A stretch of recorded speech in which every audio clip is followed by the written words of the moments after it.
तो यार आज हम इस वीडियो में बात करने वाले हैं वन पीस के एपिसोड 1092 के बारे में। So if you are interested stay tuned.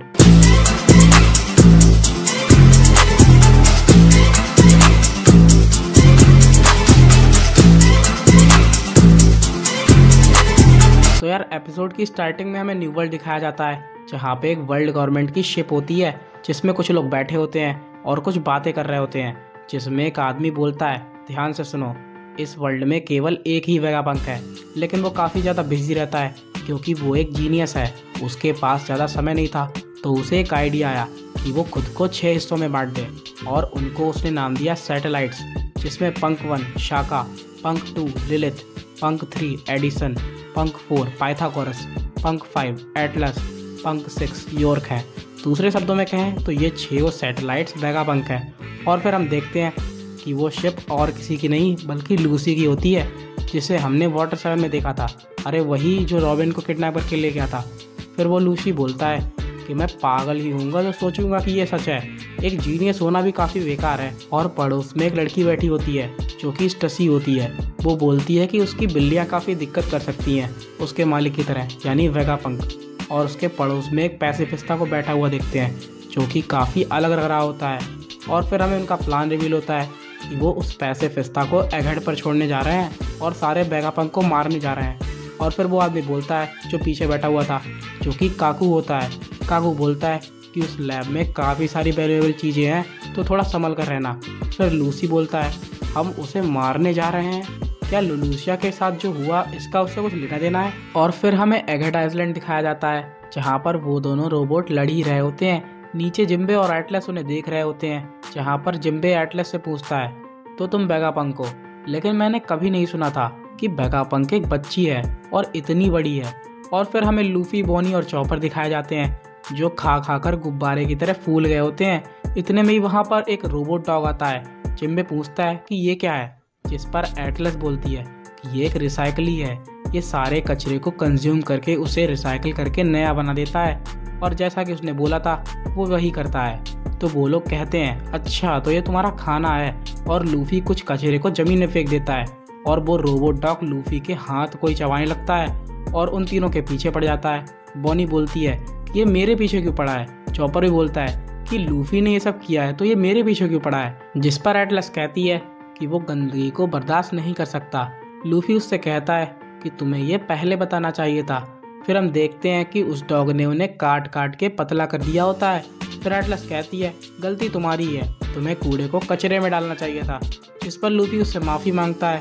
फिर एटलस उनसे कहती है अब मुझे जाना होगा, और लूफी खाना देने के लिए उसे थैंक यू बोलता है। और फिर वो चली जाती है और जाते हुए एक ज़ोरदार पंच मारती है उस रोबोट को। फिर चॉपर कुछ लोगों को जाता हुआ देखता है और कहता है कि ये कौन है, जिस पर बॉनी बोलती है ये एक लैब है, तो मेरे ख्याल से ये रिसर्चर्स होंगे। फिर चॉपर कहता है कि लूफी कहाँ गया। फिर हम लूफी को देखते हैं जो एक और नई मशीन के अंदर चला जाता है, जो एक क्लॉथ मशीन होती है। उसे कुछ समझ में तो आ नहीं रहा होता है, तो वो सारे बटन दबाने लगता है और फिर उसके अंदर से कुछ कपड़े निकल के आते हैं और काफ़ी सारे रोबोटिक हाथ लूफी को पकड़ लेते हैं और शोर सुनकर बाकी सब भी वहाँ पर आ जाते हैं। और फिर लूफी वहाँ से बाहर निकलता है और उसका लुक बिल्कुल चेंज हो चुका होता है। फिर वो लोग उससे पूछते हैं कि तुमने ये कपड़े कहाँ से चेंज किए, तो वो उनसे कहता है कि इस मशीन से। और फिर वो तीनों भी उस मशीन से कपड़े चेंज कर लेते हैं। और सच में यार बॉनी काफ़ी क्यूट लग रही होती है।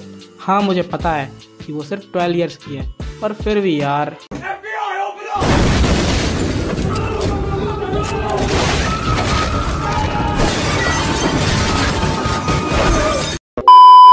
चॉपर और जिम्बे भी कपड़े चेंज कर लेते हैं। फिर बॉनी उनसे कहती है इससे मत भूलना कि तुम लोग बाहरी हो, तो थोड़ा संभल के रहना।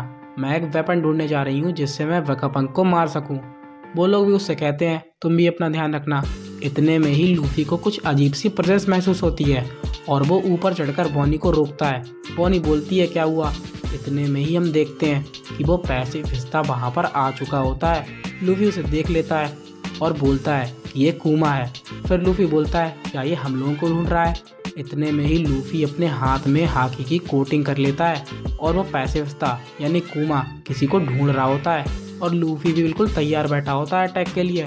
फिर लूफी को कुछ महसूस होता है और वो सबसे कहता है जल्दी से यहाँ से भागो, वो हमें टारगेट कर रहा है। और हम ये भी देखते हैं कि कुमा भी उनके पीछे भागने लगता है। बॉनी लूफी से पूछती है मुझे बताओ तो यहाँ पर हो क्या रहा है। लूफी उससे कहता है चुपचाप भागती रहो। फिर कुमा उन पर लेज़र कैनन से हमला कर देता है। वो लोग जैसे तैसे उससे बचते हैं, लेकिन बॉनी कुछ अजीब सी लग रही होती है और फिर कुमा हाथ से ब्लास्ट करने ही जा रहा होता है। लूफी कहता है अगर हम लड़ेंगे नहीं तो खतरे में होंगे। फिर वो उसके कैनन से बचता हुआ उसकी तरफ बढ़ने लगता है और अपना गम अटैक हाकी की कोटिंग के साथ उस पर करने ही वाला होता है कि बॉनी उसे लात मार के रोक लेती है। फिर लूफी बॉनी से कहता है बॉनी तुमने मुझे क्यों रोका। और वो देखता है कि बॉनी रो रही होती है और कुमा के सामने बैठी होती है। कुमा उस पर लेज़र कैनन से अटैक करने ही जा रहा होता है। इतने में ही बॉनी बोलती है कि वो मेरे फादर हैं। और सही में यार, जब मैं मांगा पढ़ रहा था तब ये सुन के शौक हो गया था। और बॉनी ये भी कहती है कि वो ही मेरी आखिरी फैमिली बचे हैं, जिसे सुन के मेरी तरह लूफी भी शौक हो जाता है। और फिर छोटा सा फ्लैशबैक दिखाया जाता है जहाँ पे चाइल्ड बॉनी यंग कुमा के साथ खेल रही होती है और प्रेजेंट में यंग बॉनी बोलती है तो प्लीज़ मेरे फादर को नुकसान मत पहुँचाना। इतने में ही लूफी उसके पास आने लगता है और कहता है कि वो सिर्फ एक पैसिव हिस्सा है। और कुमा अपना लेज़र कैनन लॉन्च कर देता है और बहुत बड़ा धमाका होता है। फिर हम न्यू वर्ल्ड में एक और शिप देखते हैं जो कि लॉ की होती है, जहाँ पर बीपो लेटा होता है और वहाँ पे जो लोग साफ सफाई कर रहे होते हैं उन्हें दिक्कत हो रही होती है तो वो उसे हटने को बोल रहे होते हैं। फिर हम लॉ को देखते हैं जो कुछ सामने फॉग में देख लेता है और हमें दिखाई जाती है एक शिप जिसके ऊपर एक आदमी खड़ा होता है और वो बोलता है वो आ गए। और वो शिप उस फॉग से बाहर आने लगती है। लॉ अपने क्रूमेट को चौकन्ना होने को बोलता है और वो शिप पूरी तरीके से फॉग से बाहर आ जाती है। लॉ बोलता है अब ये मायने नहीं रखता है कि यहाँ पर क्या होगा, क्योंकि अब हमारे भागने के लिए कोई रास्ता नहीं बचा।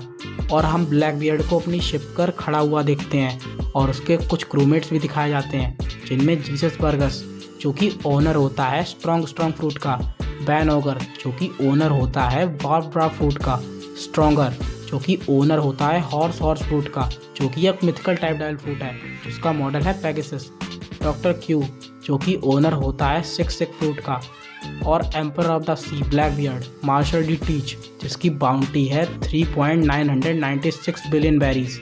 ब्लैक बियर्ड बोलता है दोस्तों इस पार्टी को शुरू करते हैं। और लॉ भी बोलता है आ जाओ तुम लोग। और दोनों के फेस ऑफ के साथ ये एपिसोड यहीं पर ख़त्म होता है। तो कमेंट करके बताना कि तुम्हें क्या लगता है कि कौन जीतेगा।